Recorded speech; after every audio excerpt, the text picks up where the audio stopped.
에베소서 1장.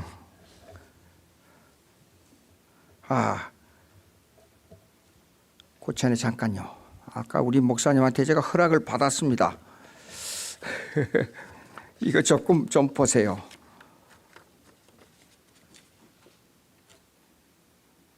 주기도문의 5째 강구는 목사님 안 했습니까? 여기서는? 일부만 합니까? 그 제가 조금 말씀드리겠습니다. 126문 질문 보세요.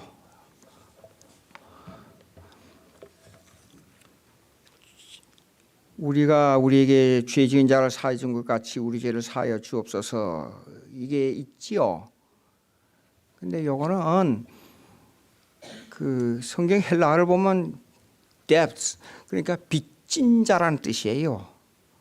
우리가 우리에게 빚진 자를 사하여 준 것 같이 우리의 빚을 갚아 주옵소서. 원문에는 그렇게 되어 있습니다. 그런데 그 원인이 마태복음 18장 있지요. 18장에 나면 베드로하고 예수님하고 대화 중에 우리가 7번씩 용서해야 됩니까? 그럴 때 7번씩 70번이라도 용서해 줘야 된다. 그리고 그 다음에 1만 달란트 빚진 자와 300데나리온 빚진 자에 대한 비율을 들어서 예수님께서 죄 용서에 대해서 말씀해 주셨습니다. 그런데 그 내용은 하나님으로부터 용서받는 것은 1만 달란트의 빚을 용서받았다는 뜻이고, 우리가 우리에게 용서를 해주는 것은 300데나리온의 값어치를 용서해 준다는 뜻입니다. 그러면 사람은 얼마나 악하냐? 그러면 1만 달란트의 탕감을 받고도 같은 형제간의 300데나리온은 일반 노동자가 하루 일하는 값이 1데나리입니다. 데나리온, 복수로 디나리. 그러니까 300일 동안, 그러니까 1년 동안 일한 값에 대한 빚을 지고도 그걸 못 갚아줍니다. 그리고 그 같은 동관을 감옥에 딱 가둡니다. 인간은 그렇습니다. 근데 1만 달란트의 빚은 무엇을 말하냐 그러면 20억 불. 여러분 2억 불도 아니고, 그 다음에 200만 불도 아니고, 2만 불도 아니고, 2만 불 해도 상당히 큰 돈이죠. 도 아니고 20억 불. 20억 불이라는 돈을 빚을 지은 것을 하나님으로부터 다 탕감받았어요. 그런데도 불구하고 같은 동간 300데나리온 빚진 것을 못 갚아줍니다. 그러면 여기에서 말하고 있는 이 내용을 자세히 보세요. 이 해석이 아주 잘 되어 있습니다. 지금 주의 은혜 증거가 우리 안에 있어서, 이게 무슨 말입니까? 이 증거가 비밀, Mystery of Jesus Christ, 예수 그리스도의 비밀이 우리 속에 있다고 말입니다. 예수 그리스도의 비밀이 뭐냐면 우리가 알지 못하는 영원한 생명에 관한 비밀을 말합니다. 그런데 이것이 실제로 알지 못하지만 실제로 우리 속에 있다고 말이에요. 그런데 이웃을 용서하기로 굳게 결심하는 것처럼 굳게 결심해요, 여러분. 그런데 여러분 결심한 것만큼 다 용서합니까? 물어봅시다. 저는 제 아내하고 다툴 때도 남자라는 권위를 어디에서 함부로 이렇게 반항해 그러면서 무시하는 경우가 너무 많았어요. 그리고 우리 사람이 내가 잘 생각해놓고 보면 반드시 내가 잘못했어요, 제가. 그런데도 우리 사람이 먼저 와서 용서를 구해요. 이게 인간입니다. 그러니까 결심을, 내가 우리 사람한테 다음부터는 내가 안 그래야지, 그걸 하루에 12번도 더 마음 다짐한 적이 있었어요. 근데 그게 안 돼요. 그런 것처럼 그리스도의 보혈을 보시사 우리의 죄와 대가를, 우리 안에 있는 부패를 불쌍한 죄인이 우리에게 돌리지 마옵소서, 그런 뜻이에요. 여러분, 이 말은 무슨 말이냐 그러면, 사람이, 그러면 우리가 질문할 때 이래요. 우리가 다른 형제를 용서해 줘야만 반드시 한나라에 가는 영원한 한나라의 영원한 영생을 보장받는 죄를 용서받을 수 있느냐, 그렇게 질문한 경우가 많아요. 그런데 그게 아닙니다. 간단히 결론으로 말씀드리지만 우리가 결심은 마음대로 합니다. 그러나 죄를, 우리 형제간의 죄를 용서 못합니다. 그렇지만은 우리가 300디나리온밖에 안 되는 죄를 너무 가볍게 생각해야 되는데도 불구하고 마음의 결심만 하는 것처럼 그 엄청난 죄를, 하나님 앞에 범한 죄를 우리의 결심하는 것처럼 용서해 주십시오, 그런 뜻이에요. 여러분 이해가 되는지 모르겠어요. 그러니까 하나님의 은혜를 생각하면요, 가슴이 떨리고 이 전율이 오지 않아요? 주기도문 속에 이런 엄청난 뜻이 들어 있습니다.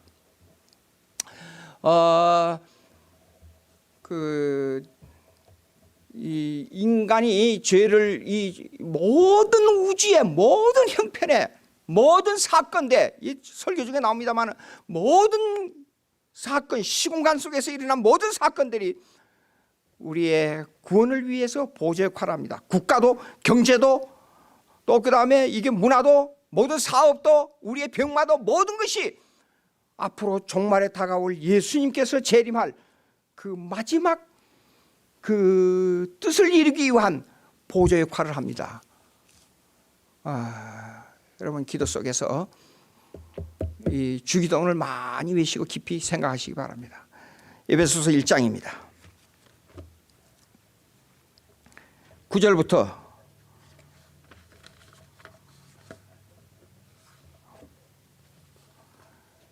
교독하시겠습니다. 제가 먼저 9절 읽습니다. 에베소 1장 9절.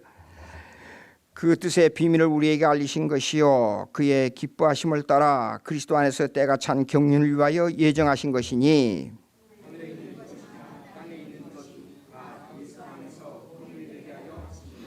모든 일을 그의 뜻의 결정대로 일하시는 이의 계획을 따라 우리가 예정을 입어 그 안에서 기업이 되었으니,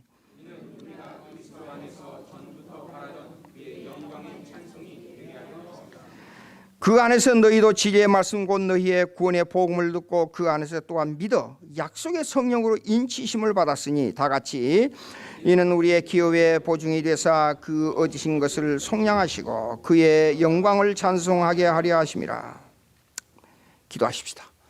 하나님 감사합니다. 오늘 귀한 말씀을 주셨으니 우리가 잘 해석하고 우리의 심령 속에 깊이 뿌리 내리게 해주셔서 우리가 주의 뜻을 따라 삶을 살아가는 이 이민 생활에서 큰 힘이 되게 해 주시옵소서. 예수님의 이름으로 기도합니다. 아멘. 그 뜻의 비밀을 우리에게 알린 것이요, 뜻의 비밀은 뭐냐 그러면 예수 그리스도입니다. 근데 예수님의 인격 속에는 하나님의 뜻이 들어 있습니다. 그 하나님의 뜻은 뭐냐? 주님께서 이 땅에 오셔서 구속을 완성하신 것입니다. 그것은 인간이 너무 불쌍해. 인간들이 영원히 죽어야 돼. 지옥에 가서 영원히 벌 받을 걸 생각하니까 너무 견딜 수가 없어. 그래서 인간을 좀 사랑해야 되겠다. 그래서 예수님이 십자가 지신 것이 아닙니다. 이 구원의 비밀은, 이것을 알리신 것은 하나님의 예정으로, 창세, 이 세상이 만들어지기 전에 하나님의 예정 가운데서 계획하신 것입니다. 모든 역사에 이 역사의 축은 교회입니다. 근데 역사의 축이 왜 교회냐? 교회사를 연구해 보면 알 수가 있어요. 유럽의 100년 전쟁, 중고등학교 다닐 때 여러분 100년 전쟁 배웠을 겁니다. 근데 한국에서는 교회사적으로 그걸 가르치지 않기 때문에 100년 전쟁의 원인과 과정과 결과가 무엇인가를 우리는 알지 못해요. 그러니까 일반 역사로 다루기 때문에. 그런데 거기에는 기독교 중심으로 일어난 전쟁이라는 걸 알 수 있고, 유럽의 30년 전쟁 역시 똑같습니다. 자, 바다가 있습니다. 영국하고 프랑스하고 바다를 두고 굉장히 많이 역사적으로 그렇게 아마 유럽에서 깊이, 우리가 일본을 대항한 그런 마음보다도 훨씬 더 그 원한이 깊이 뿌리 박고 있는 나라가 두 나라가 프랑스하고 영국입니다. 유럽에 가보십시오. 유럽에 가서 분명히 이 사람이 택시를 타고 가는데 분명히 어느 호텔에 가는데 내가 영어로 가있어요. 말을 했어요. 프랑스 사람이 영어로 대답 안 해요. 그래서 내가 너 분명히 영어를 아는 건데 You speak English. I'm sure. 근데 why don't you answer me? 내가 그랬어요. 그리고 나는 프랑스 말을 모른다. 분명히 그렇게 얘기했는데도 대답을 안 하려고 그래요. 영국에 대한 원한이 그 마음속에 사로잡혀 가슴 속에 내려가지고. 그런데 왜 100년 전쟁이 일어났습니까? 그 옆에 있는 나라 네덜란드 때문에 그랬어요. 신앙적으로는 네덜란드하고 바다가 있었지만 영국하고 더 가까운 거예요. 근데 이게 프랑스하고 바다가 있지만 프랑스하고 영국하고 가장 가까운 나라예요. 둘이 앙숙이에요. 그런데 이 같은 대륙에 있는 네덜란드가 영국으로 붙어야 되는데도 불구하고 신앙 때문에 영국으로 붙어버린 거예요. 네덜란드가. 그러니까 이 가만히 생각하니까 안 되겠다. 이게 네덜란드를 쳐야겠다 우선. 근데 네덜란드를 치려고 하니까 영국이 와서 도와준 거예요. 그래서 100년 전쟁이 일어난 겁니다. 예? 자, 30년 전쟁이 왜 일어났어요? 칼빈의 수제자인 존 낙스가 영국의 스칼랜드에서 종교개혁을 일으켰어요. 장로교를 창설해서 장로교회가 자꾸만 퍼져나가고 영국의 그 청교도 5년 반 동안의 내전 전쟁을 통해서 웨스민스터 신앙고백을 만든 거예요. 그러니까 우리가 가지고 있는 신앙고백들은 전부 초대교회로부터 사도신조로부터 이 신앙고백들은 전부 신앙고백이 그냥 만들어지는 신앙고백이 아니고 순교자의 피값입니다. 이제 그렇게 만들어졌는데, 그래서 종교개혁을, 그 신앙고백에서 종교개혁을 시작했는데 영국의 왕궁하고 로마 캐토라고 합작해서 이 사람들을 죽이는 작전을 시작한 거예요. 그럴 때 이 사람들이 어디로 도망갔느냐? 대륙으로, 불란서 옆으로 도망가서 거주하기 시작한 거예요. 그런데 불란서에서 왕권하고 로마 캐토라고 합작해서 이 사람들을 무조건 닥치는 대로 찔러 죽이는 운동이 불란서 30년 전쟁이었어요. 깊이 생각해야 됩니다. 터툴리안이 말하기를 이렇게 말했습니다. 교회는 순교자들의 피를 먹고 자란다 그랬어요. 그러니까 우리가 사도신조를 외울 때마다 우리가 신앙고백을 생각하지. 하이델버그 신앙고백, 이것도 하이델버그 신앙고백은 왜 이렇게 일어났느냐? 독일에서 종교개혁을 할 때 어떻게 신앙고백을 정립해야 되는가 할 때 칼빈의 사상을 받아가지고 정립한 신앙고백이 이겁니다. 저는 칼빈 강요를 읽을 때마다 느끼는 게 있었어요. 평생을 망명생활, 감옥에 갔다 와서 어떻게 하면 종교개혁을 할까 하고 망명지를 찾다가 스위스에서 파레를 만나서 파레에게 접해서 종교개혁을 한 거예요. 거기서 종교개혁을 하다가 추방됐어요. 그리고 외지에서 한 과부를 만나서 결혼해서 어린애 하나를 낳았다가 아들이 얼마 안 돼서 죽고 9년 만에 아내도 죽었어요. 왜 이렇게 혼자서 살면서, 이 혼자 산다는 게 보통 힘든 게 아닙니다. 경험해 본 사람은 압니다.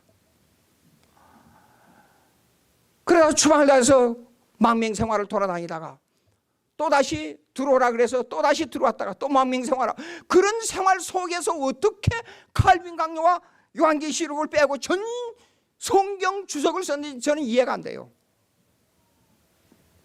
그런 피값으로 산 우리에게 주어진 열매가 신앙고백이에요. 자, 그런데 여기 오늘 나오는데 그리스도 안에서 때가 찬 경륜을 위하여 예정하신 것이니 그랬어요. 보십시오. 이걸 설명하기 전에, 이것이 상당히 깊은 내용이서 설명하기 전에 우선 좀 또다시 설명할 게 있어요. 만물을 다스리는 하나님의 계획을 보고 The decree of God, God's decree, 그러니까 신적 작정이라 그래요.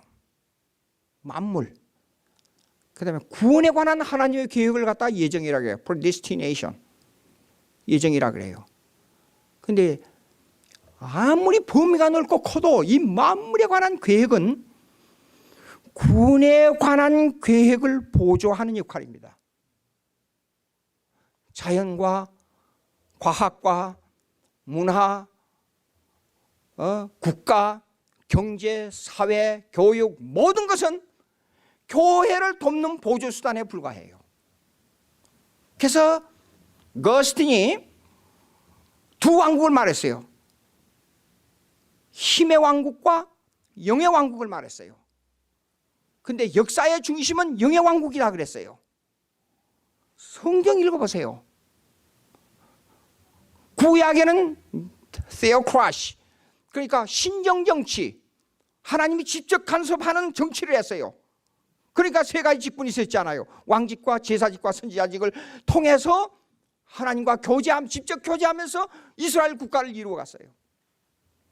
그런데 신약에 넘어와서는 영의 왕국이 전 세계로 퍼져나갈 것을 예수님께서 미리 구약에 예언한 대로 이 힘은 교회 자체로서 힘을 유지해 나가도록 되어 있어요. 여러분 생각해 보세요. 오늘날 제가 여기 교육학 박사 여기서 논문 쓸 때에 미국의 교육 역사를 쫙 점검해 보니까 이게 나오더라고요. 70년 동안 미국의 학교가 공립학교가 없었어요. 그러니까 13대까지 미국의 대통령들이 전부 교회 주일학교에서 성장한 신앙인들이었어요. 예. 그런 역사를 가지고, 그러니까 완전히 사실상 미국의 처음 국가의 형성은 영의 왕국인 교회 중심으로 국가가 형성된 거예요. 예? 이렇게 영의 왕국이, 그런데 중세 동안에 1천년 동안 교회가 세상 나라를 지배했잖아요. 로마 캐톨릭이. 이런 엄청난 일이 이루어졌습니다. 근데 교회가 타락하니까 문제가 생겨서 그 많은 유럽의 많은 피를 흘리는 종교개혁을 통해서 교회와 국가가 두 가지 제도가, 영의 왕국과 힘의 왕국의 제도가 나눠진 거예요. 그런데 그 힘이 어디로 왔느냐? 그 순교자들의 피의 열매가, 후손들이 어디로 왔느냐? 미국으로 건너와서 이렇게 나라가 건설된 거예요. 마음에 항상 두려움이 있는 것은 제가 이렇게 생각해요. 저도 미국 시민권 가지고 있지요. 그런데도 불구하고 미국이 자꾸만 옛날의 신앙으로 다시 돌아와야 할 텐데 그게 내 마음속에 걱정이에요. 한국에 외정시대 때 고통을 받았던 6.25 사변 때 그렇게 많은 피를, 기독교인들의 피를 흘렸던 그 신앙을 우리가 되찾아야 할 텐데, 그래야 나라가 영속적으로 지속이 되고 나라 발전이 올 텐데, 우리나라가 기독교 중심의 통일이 되면 반드시 일본을 능가합니다. 거짓말 아닙니다. 기독교 중심의 나라가 되면 반드시 세계를 지배한다. 성경 말씀대로입니다. 될 텐데 지금 10대 경제 강국이 됐다고 우리가 자랑할 게 아닙니다. 한국이 절대로 자랑할 게 아닙니다. 정신을 차리고 항상 순교자들의 피값을 생각하고 우리의 신앙을 어떻게 해야 될까? 그럼 예정이 뭐냐? 예정은 구원 중심의 하나님의 계획이에요. 교회 중심의 하나님의 계획이에요.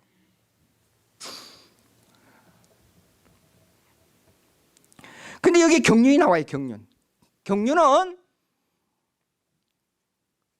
원래 원어를 해석하면 행정의 집행이라는 뜻이에요. administration. 행정의 집행이라는 뜻이에요. 이 말이 무슨 말이냐면 시간과 공간 속에서 일어나는 사건을 주님께서 직접 간섭하시고 이끌어간다는 뜻이에요. 그걸 경륜이라 그래요.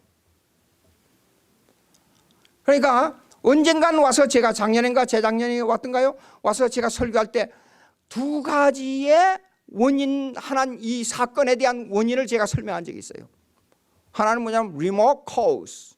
remote cause가 뭐냐 그러면 어떻게 설명해야 되나? 하나님의 원격 의지. 그다음 proximate cause.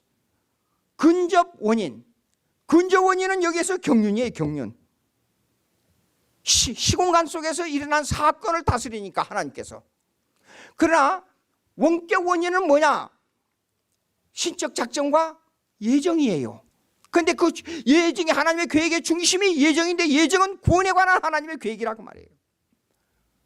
아무리 큰 일이 일어나도, 아무리 어떤 이상한 일이 일어나도 하나님의 계획하신 구원은 반드시 그대로 되고 거기에서 모든 역사가 움직이고 있다 그 말이에요.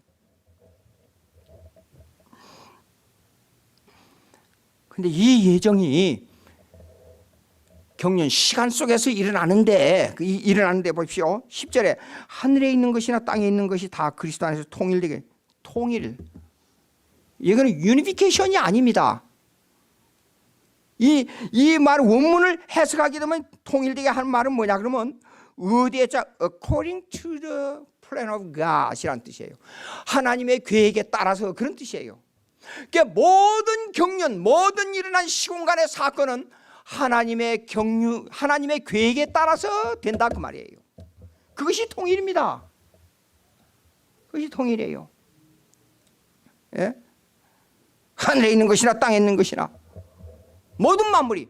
그러니까 창세 전에 하나님의 구원을 중심으로 한 하나님의 계획이 그대로 시공간 속에서 지금 사건화되어 가고 그것이 마지막 종말에 가서 그 계획대로 완성된다 그 말이에요.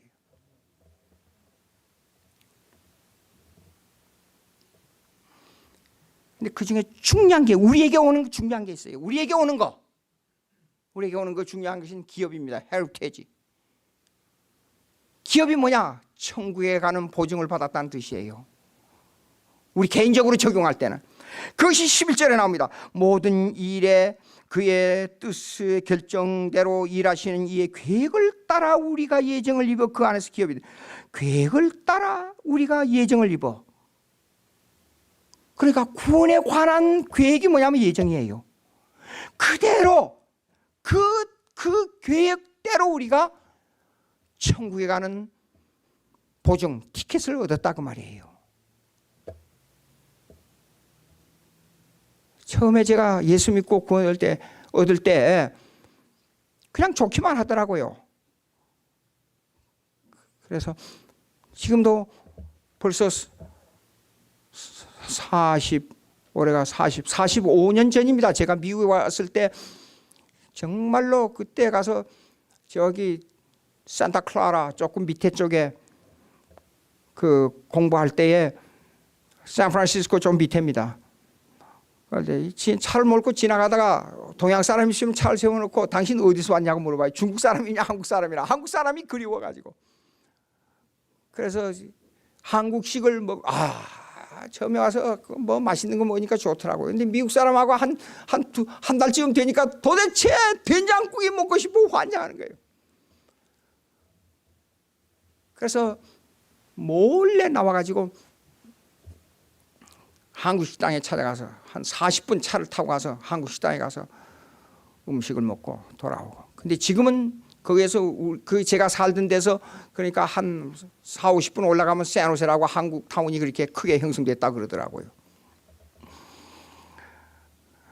그 자기 습관, 먹는 습관. 참 그 사람이란 것은 그렇게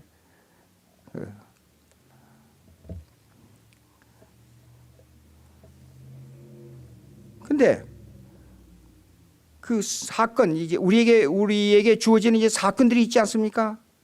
사건들. 그러면 그 사건들은 시간과 공간과 아주 밀접한 관계를 가지고 있다 그랬어요. 예. 공간은 이게 내가 이렇게 있으니까 별 문제가 아니에요. 근데 제일 문제가 되는 게 시간이에요. 시간. 그렇죠? 예. 때가 돼야 돼. 때가. 예수님 오신 것도 때가 참에 오셨다 그랬어요. 갈라디아서 4장 한번 보시겠습니다.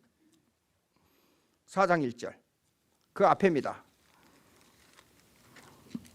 4장 1절.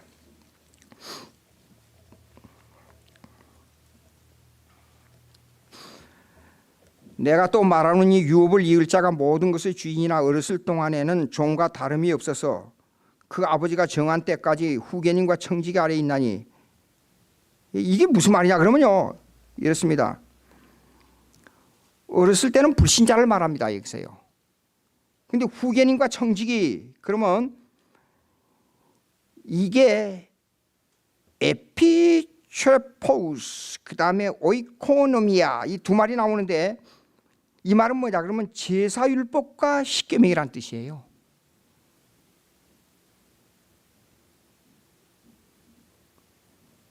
그 이해가 됩니까, 여러분? 저도 이거 한참 동안 이해를 못했어요.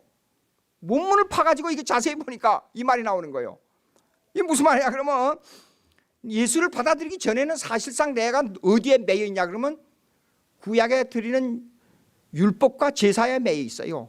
그것이 해결되지 않으면 나는 언제나 종이 된다, 그런 뜻이에요. 자, 율법이 뭘 갖다 줍니까? 너는 구원 얻었다 그렇게 말합니까? 아닙니다. 너는 죄인이다 그렇게 말합니다. 그러니까 매여 있어요, 꽉. 죄인은 어디 있을까요? 감옥에 가야 돼요. 그렇지 않아요? 매여 있어요. 구약의 제사법은 뭐예요? 예수 그리스도가 누구냐는 것을 예표해 주는 거예요. 근데 이 제사로 말미암아 내 죄가 해결이 안 되면 매여 있어요. 예? 그런 뜻이에요. 그러니까 이와 같이 우리도 어렸을 때에 이 세상 초등학문이 뭐예요? 그 앞에 후계님과 청지기, 즉 구약의 계명과 제사법이에요. 그 안에서 종로를 하였더니 매여 있어요, 종로를. 종에서 해방되려면 돈 주고 나가야 돼요. 매여 있어요, 매여 있어. 마음대로 자유가 없어요, 자유가. 그런데 우리를 보고 왜 자유자라 그러냐? 우리가 왜 자유인이 되어 있느냐? 여기에서 풀어놨기 때문에 자유인이 된 거예요. 예? 근데 이 결정적인, 이걸 해결해주는, 매임에서 해결해주는 결정적인 일이 하나 나타납니다. 그게 뭐냐 한번 보세요. 4절 다 같이 읽겠습니다. 시작. 때가 참에 하나님이 그 아들을 보내사 여자에게서 나게 하시고 율법 아래에 나게 하신 것은 율법 아래에 있는 자들을 속량하시고 우리로 아들의 명분을 얻게 하려 하십니다. 그 앞에 내용을 지금 설명하는 결론이 딱 나오잖아요. 우리는 율법 아래에 매여 있어요. 그런데 보십시오. 때가 참에 그랬어요. 이거의 예정입니다. 때가 참에 일이 됐다, 실제적으로 시간과 공간 속에서 이루어졌다 하는 것은 경륜이라 그런 겁니다. 경륜. administration. 그러니까 하나님의 행정이 집행되고 있다 그 말이에요.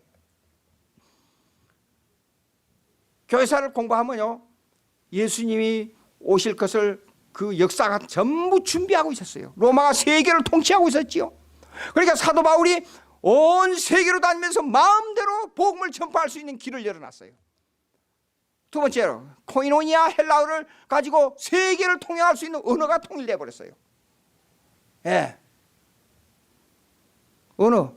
지금 영어가 세계 통역이라고 하지만 다니면서, 여행을 다니면서 제가 세계 10나라 이상을 다녀봤지만 영어 안 통한 나라가 많아요.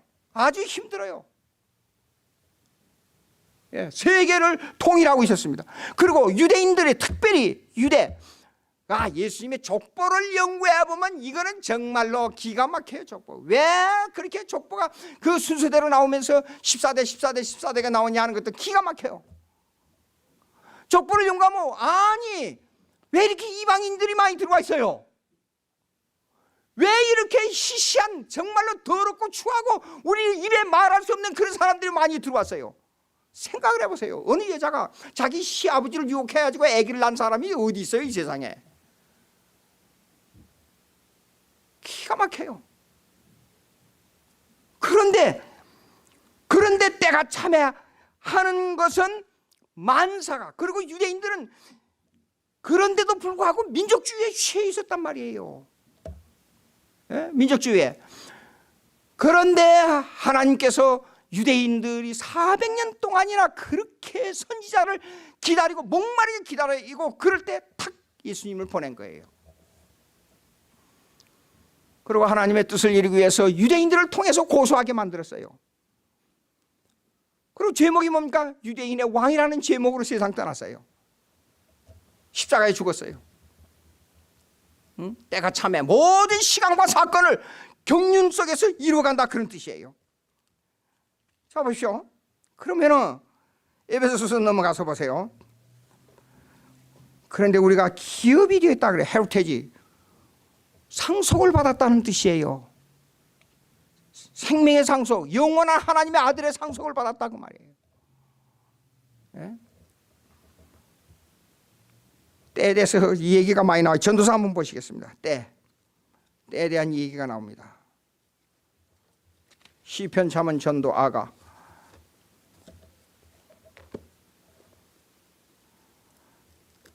전도서 한번 보세요. 3장.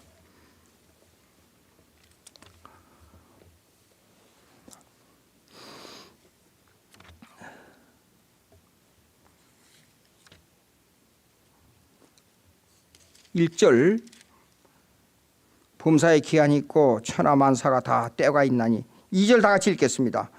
날 때가 있고 죽을 때가 있으며 심을 때가 있고 심은 것을 뽑을 때가 있으며 죽일 때가 있고 치료할 때가 있으며 헐 때가 있고 세울 때가 있으며 울 때가 있고 웃을 때가 있으며 슬퍼할 때가 있고 그것까지 읽겠습니다. 그런데 인간들 보십시오. 두 가지 미스테이크를 범합니다. 두 가지 중에. 급해가지고 정신없이 방황합니다. 일이 안 됩니다. 그러면 하나님을 원망합니다.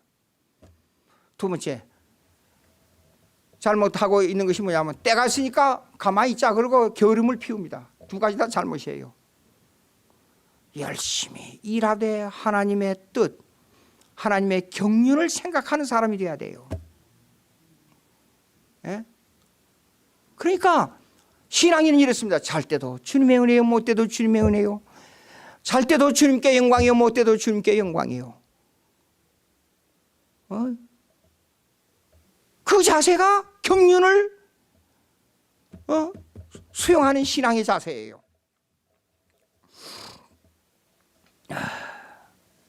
근데 여기 보니까 9절에 올라가서 보세요. 경륜을 위하여 예정했다 그랬어요. 예정은 프로젝트. 그러니까 창세전에 하나님께서 만물을 창조하기 전에 무시간 영원 세계에서 하나님의 계획이 이루어졌어요. 예정은. 근데 예정은 왜 예정을 해놓고 그냥 내버려 두느냐? 그게 아니고 이 만물을 하나님께서 시간을 창조하신 이후에 이 역사 속에 일어난 것을 그냥 자연의 법칙에 내버려 둔 게 아니라 이건 조금 어려운 얘기가 나오는데 이건 변증하기 위해서 나온 건데 18세기 니즘이라는 게 있어요. 이신론, 리신론, 이성적으로 하나님을 생각하는 이신론이라 그래요. 니즘. 니즘은 뭐냐 그러면 그 알라이먼트, 계몽주의에서 나온 사상이에요. 계몽주의는 뭐냐 그러면 철학과 신학을 합리적으로만 생각하자 그 말이에요.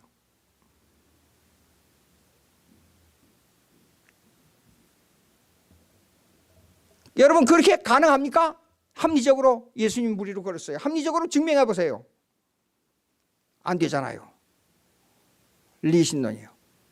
그래서 만물이 지은 것은 자연법칙에 의해서 움직인다 그렇게 말하는 거예요. 그런데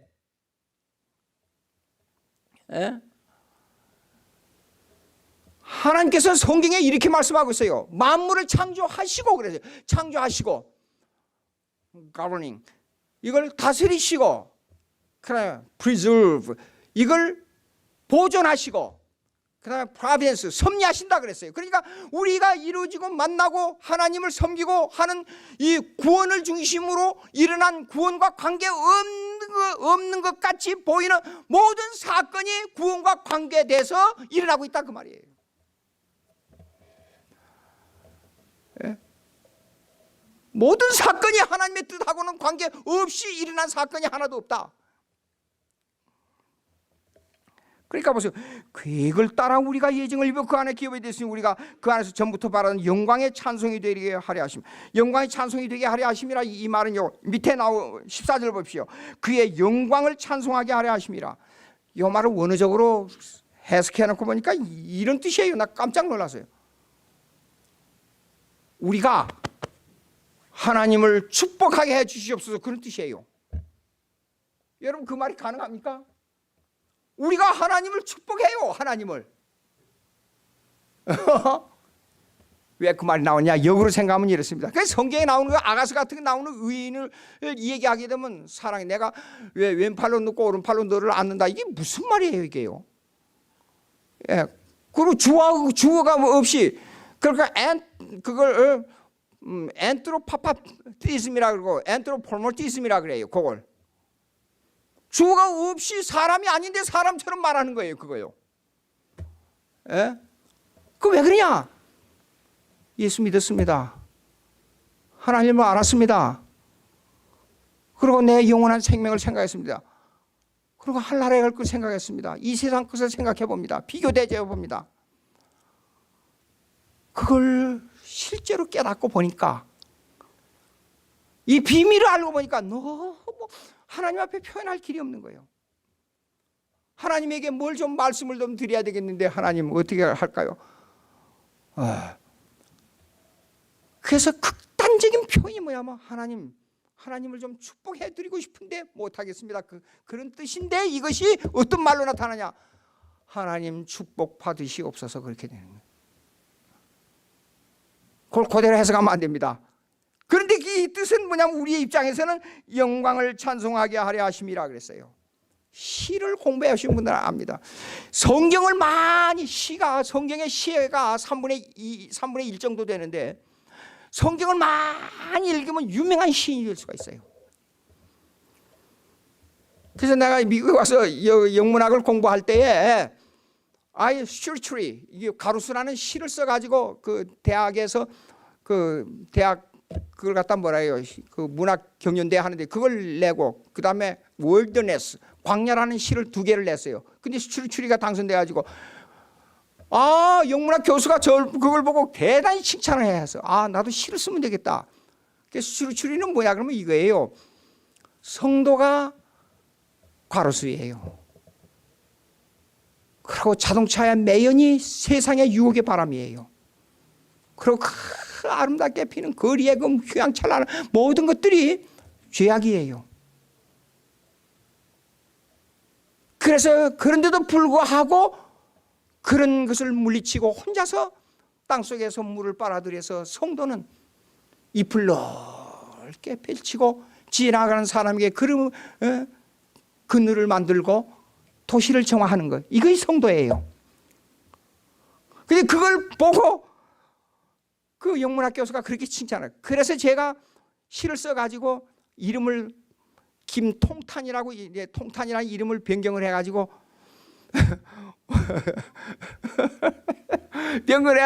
기독교 문인협회에다가 시를 제출해갖고 당선이 됐잖아요. 나도 신이 될 수 있구나. 그래서 거기서 해가지고 한국의 한명문학에 등단을 해서 시인이 됐어요. 제가 성경을 많이 읽다 보니까 그렇게 된 거예요. 여러분 성경 많이 읽으세요.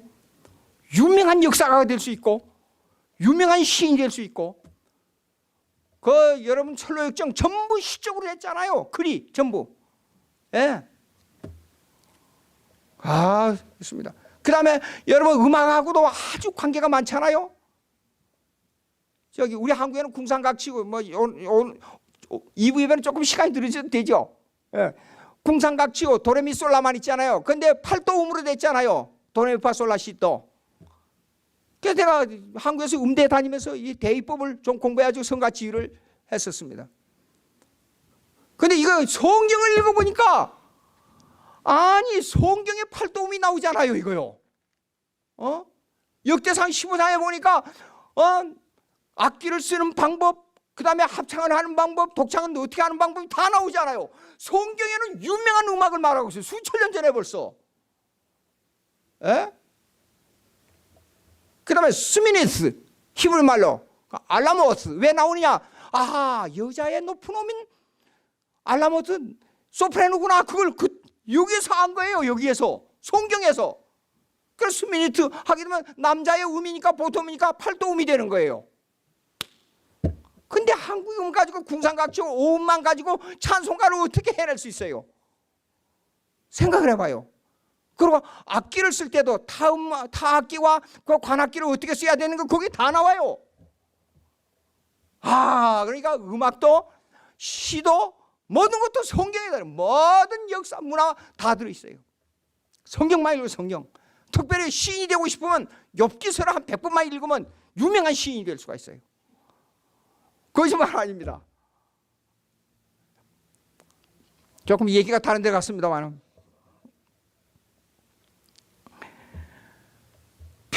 길이 없는 거예요. 하나님에 대해서 표현할 길이 없어요. 그러니까 하나님 축복 좀 받으시옵소서 그렇게 말하게 되는데 그게 그 내용이 아니란 뜻이에요. 여기 이 말은요 한두 번 나온 게 아닙니다. 자 보시죠. 저 앞에 이렇게 있으니까 어디에 나와요? 앞에 그게요. 6절에도 나와요. 그 6절에 나온 것이 쭉 내려와서 12절, 14절로 연결되고 있어요. 영광과 찬송하게 하려 하심이라. 찬송 나와요. 그 여러분 여기서 소식 들은 분이 있겠죠? 전 암계 목사님이라고. 하나님하고 나 너무 깊이 대화를 하다 보니까 하나님 내가 하나님을 이렇게 했는데 하나님 까불지 마. 그러면 죽어. 그 말을 했다고 한국에 지금 난리가 났습니다. 그걸 어떻게 해야 되냐고. 근데 사실 대중 앞에서는 그렇게 말하는 게 아닌데 그런 말을 해가지고 그런데 그분이 말이 그래요. 제가 제보다도 8년 후배입니다. 대학부. 그래서 제가 가끔 얘기를 해줘요. 그 말을 좀 잘 재밌게 하라고. 말을 잘못해가지고 그 쌓아놓은 공로가 하루아침에 다 무너진다고. 그걸 제가 한 번만 더 말하면 거짓말로 한 번만 더 말하면 100번이에요. 근데 못 고치더라고요. 우리가 항상 경건한 그러니까 말을 잘 사용했는데 이 언어와 이 원어 여기 원문 이 헬라어, 히브리어, 아람어로 된 예수님은 아람어로 말을 했어요. 다니엘서에 아람어가 좀 나옵니다. 아람어로 된 이 내용이 우리말로 할 때 이것이 참 어려운 점이 많아요. 문화적 배경, 역사적 배경이 전혀 다르기 때문에. 예수님께서 여자여 그랬잖아요. 그럼 우리가 영어 배울 때 아버지도 보고 you, 할아버지도 보고 you, 엄마도 보고 you. 근데 왜 여자라고 그랬느냐? 공통적으로 어머니에게나 할머니에게 말할 때는 다 히브리 어법, 아람의 어법은 여자여 그렇게 말합니다. 그래서 여자여 그런 게 우리말로 다르게 해석하면 안 됩니다. 예. 자 봅시다. 이것도 조금 다른 데로 나갔어요. 13절 보시겠습니다. 그 안에 너희도 진리의 말씀 곧 너희의 구원의 복음을 듣고 그 안에서 또한 믿어 약속의 성령으로 인치심을 받았으니 이것은 경륜 있잖아요. 경륜이 성령에 의해서 구체화된다는 뜻이에요. 그 경륜은 뭐냐? 우리가 구원 얻는 겁니다. 하나님께 영광의 찬송을 드리는 겁니다. 구원을 얻고 너무너무 좋아서 어떻게 할 바를 몰라서 이 말이 나오지 않는 이 형편을 누가 경륜을 이룩하느냐? 성령이 이룩한다는 뜻이에요. 교회에 오고 싶은 마음, 예수 그리스도를 부르고 싶은 마음, 하나님의 말씀에 집착하고 싶은 마음, 주님을 위해서 무엇을 하고자 하는 마음 모두 다 성령의 역사입니다. 전혀 내 의지가 아닙니다. 인간은 본래부터 내 의지로 가지고 하나님에게 동참하려는 의지는 100% 하나도 없습니다. 오직 성령으로 시작해서 성령으로 끝납니다. 근데 이게 인쳤다는 말이 뭐예요? Marked with a seal. 그러니까 도장을 찍었다는 뜻이에요. 이거는 확실히 보증한다는 뜻이에요. 여러분 예수 믿고 어떤 때는 제가 이러잖아요.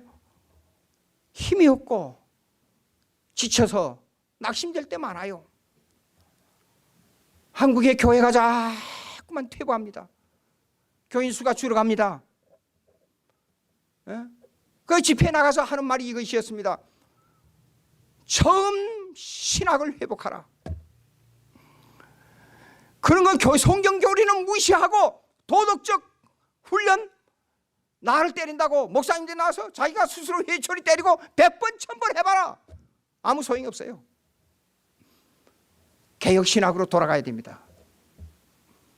그러지 않고는 안 됩니다. 여러분 우리가 가지고 있는 신앙 고백이 개혁신학의 뿌리가 되는 신앙 고백은 선교사들의 피값입니다. 이 피값을 생각하지 않고는 교회가 회복이 안 됩니다. 절대 안 됩니다. 뿌리를 빼버리고 나무를 키우겠다는 것과 똑같습니다. 예? 그런데 그 역사를 성경을 이해하고 하나님 말씀을 이해하고 하는 역사는 누가 하느냐? 성령이 합니다. 아무리 내가 노력해도 안 됩니다. 이 성령의 역사는 그냥 되는 게 아니고 여기 보십시오. 경륜을 위한 예정으로부터 시작됩니다. 경륜을 위한 예정으로부터. 경륜은 시공간의 사건입니다. 예정은 시공간 이전의 하나님의 계획입니다. 계획에 의해서 모든 사건이 지금 이루어지고 있습니다. 그걸 실제적으로 우리에게 적용하는 이는 누구냐? 성령입니다. 성령.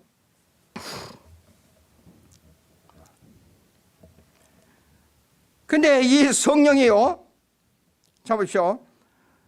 14절, 우리의 기업의 보증의 대사 그 얻으신 것을 속량하시고 요 일을 하십니다. 기업의 보증. 자, 여기 한번 보세요.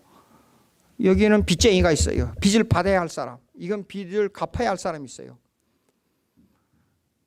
근데 이 사람이 능력이 없는 거예요. 아까 말씀드린 대로 300데나리온밖에 없어요. 근데 이 사람이 갚아야 될 빚은 1만 달란트가 돼요. 이건 도저히 불가능해요. 어떻게 한 노동자가 1만 달란트를 갚아 20억 원이 아니고 20억 불입니다. 갚을 수가 있어요?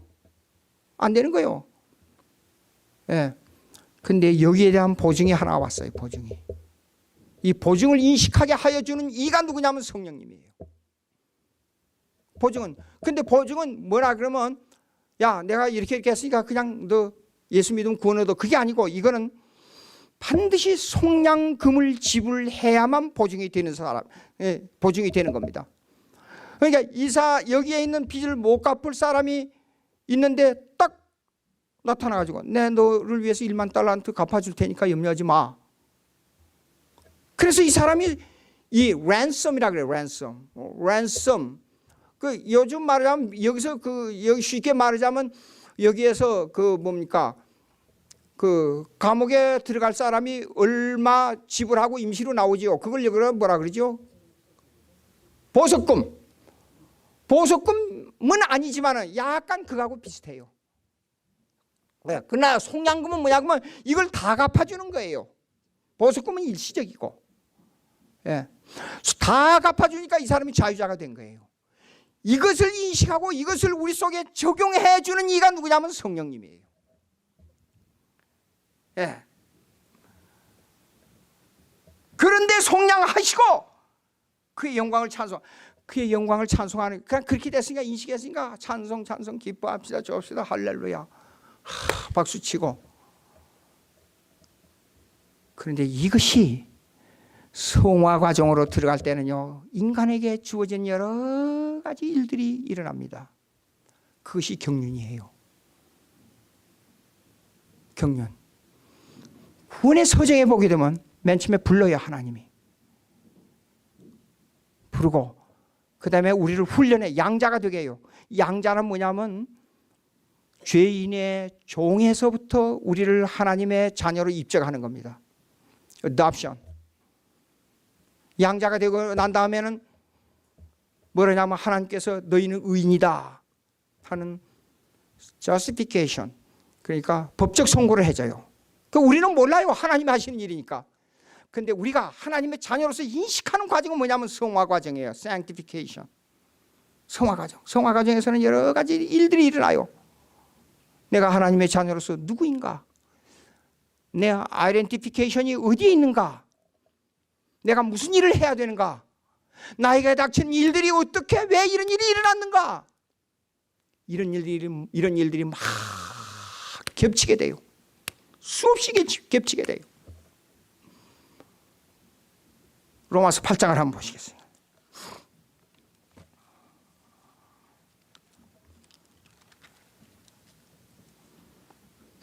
그 과정을 설명하고 있는 것이 로마서 8장입니다.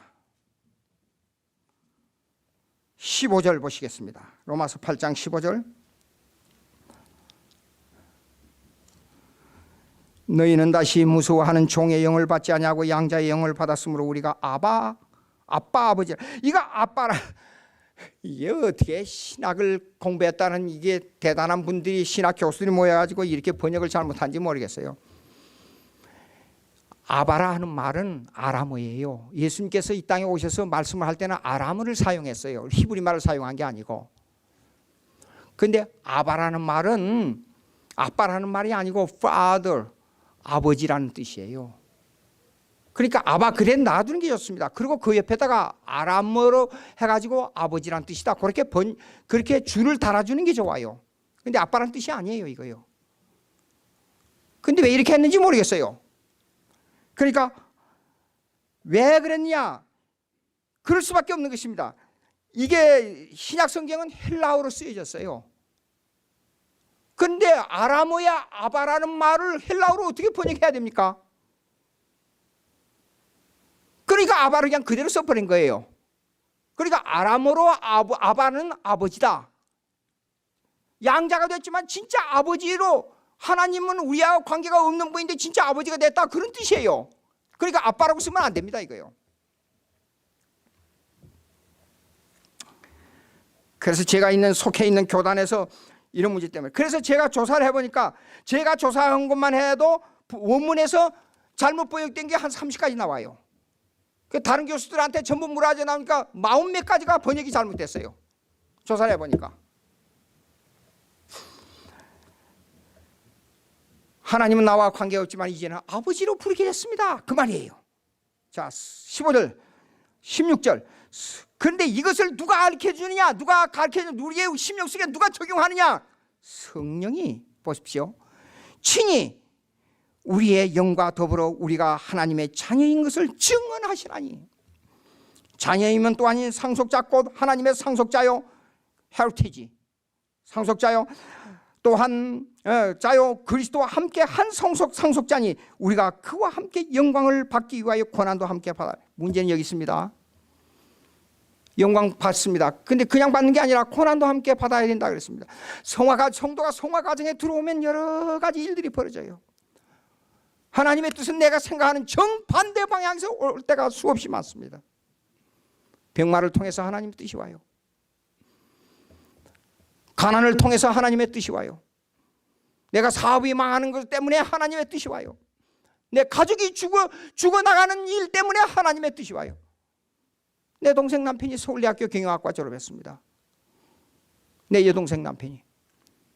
근데 결혼한 지 애기 낳고 2년 만에, 첫 애기 낳고 2년 만에 뉴욕에서 그 아시안 트랜슬라인 거기 지부장으로 갔다가 교통사고로 죽었어요.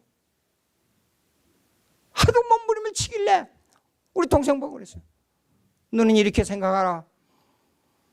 어느 남자와 결혼해도 너는 이때에 남편을 잃어버릴 수밖에 없는 하나님의 뜻이 있다. 하나님의 사랑은 어떤 사건에 대한, 실체에 대한 욕심이, desire fact, 어떤 팩트에 대한 욕망이 하나님의 사랑이다. 내가 남편에 대한 욕망이 하나님의 사랑보다 더 컸다고 하면 너를 사랑하는 하나님께서 그 사랑을 빼앗기지 않기 위해서 남편을 앗아간 거다. 그렇게 말을 했어요.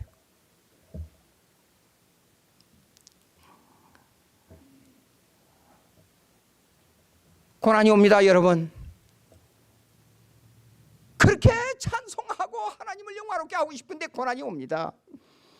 18절 읽겠습니다. 생각하건대 현재의 고난은 장차 우리에게 나타날 영광과 비교할 수 없다. 그러면 그럴 때 인간들은 어떠지요? 성령의 능력으로 다 구주의 십자가 보혈로 시큼받기 원하네 막 했지만은 혹심한 고난을 받을 때, 사도 바울도 그 고난을 토로했지 않아요. 그럴 때 성령이 이렇게 말을 합니다. 성령이 이렇게 우리에게 말씀합니다. 26절 읽어봅시다. 다 같이 시작. 이와 같이 성령도 우리의 연약함을 도우시나니 우리는 마땅히 기도할 바를 알지 못하나 오직 성령이 말할 수 없는 탄식으로 우리를 위하여 친히 간구하시느니라. 마음을 살피시는 이가 성령의 생각을 하시나니 이는 성령이 하나님의 뜻대로 성도를 위하여 간구하십니다. 예수님의 십자가를 비교 대조하면 우리가 당하는 건 아무것도 아니잖아요. 알면서도 우리가 어려움 당할 때 하나님을 시비한단 말이에요. 그래요?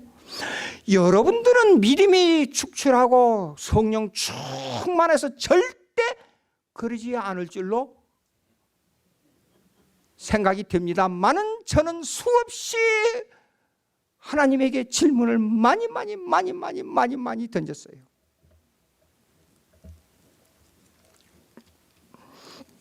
그런데도 불구하고 이렇게 말씀하십니다. 28절 제가 했습니다. 우리가 알거니와 하나님을 사랑하는 자고 그의 뜻대로 부르심을 입은 자들에게는 모든 것이 협력하여 선을 이루느니라. 여러분 무슨 일을 당하지 않아요. 당한데 그때는 그래요. 하나님에게 범죄합니다. 근데 지나놓고 보세요. 그것이 나에게 얼마나 큰 유익이 되는지 몰라요. 하나님의 뜻이 있었구나. 우리가 알지 못하는 하나님의 뜻이 나에게 있었구나. 그러니까 낙심할 게 아닌데도 또 어려운 일이 한 단계 더 높아지면 또 낙심하고 하나님을 원망합니다. 그렇지 않아요? 그런데도 결정적으로 이게 있어요. 30절 한번 보십시다. 또 미리 정하신 그들을 또한 부르시고 부르신 그들을 또한 의롭다 하시고 의롭다 하신 그들을 또한 영화롭게 하신다. 영화롭게 하신 게 마지막 천국에 갈 수 있도록 그 마지막에 칼빈주의 5대 교리 중에 Perseverance of Saints라는 게 있어요. 성도의 견인이라는 게 있어요. 그대로 번역하면 오래 참는다는 뜻이에요. 근데 그 원문의 뜻을 번역해놓고 보면 이래요. 한번 하나님께서 결정하시고 성령으로 인치신 자에게는 반드시 구원하고야 만다, 그런 뜻이에요. 아무리 고난을 당할지라도 일시적인 타락은 있을지라도 반드시 구원하고야 만다. 난 그래서 칼빈주의 이 개혁 신학이 아닌 다른 신학을 믿고 예수 잘 믿는다. 난 그거는 솔직히 말해서 예수 믿을 마음이 없어요. 그렇게 믿는다면.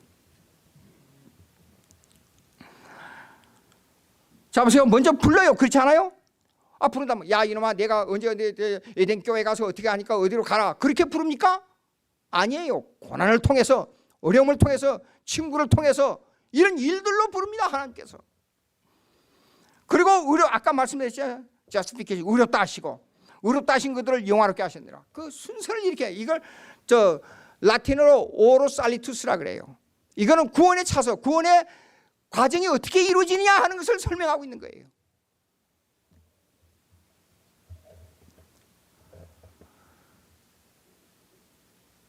저는 가끔 생각해요. 순교자들을 생각해요. 참 애석하게도 손양 목사님 큰딸인 손동희 권사님이 치매가 왔어요.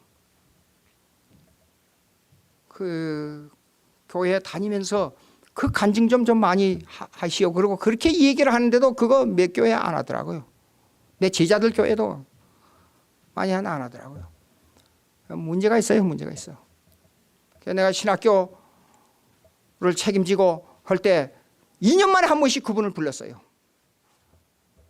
순교의 정신을 가지고 살아야 된다고.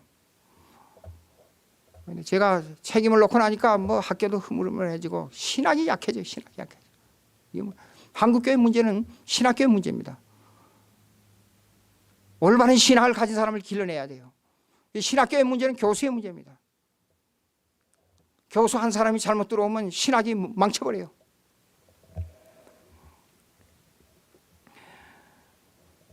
(35절) 읽겠습니다. 다 같이 시작. 누가 우리를 그리스도의 사랑에서 끊으리요? 환난이나 공고나 박해나 기근이나 적신이나 위협이나 칼이라. 38절 읽겠습니다. 내가 확신하노니 사망이나 생명이나 천사들이나 권세자들이나 현재 일어날 장래 일이나 능력이나 높음이나 깊음이나 다른 어떤 피조물이라도 우리를 우리 주 예수 그리스도 안에 있는 하나님의 사랑에서 끊을 수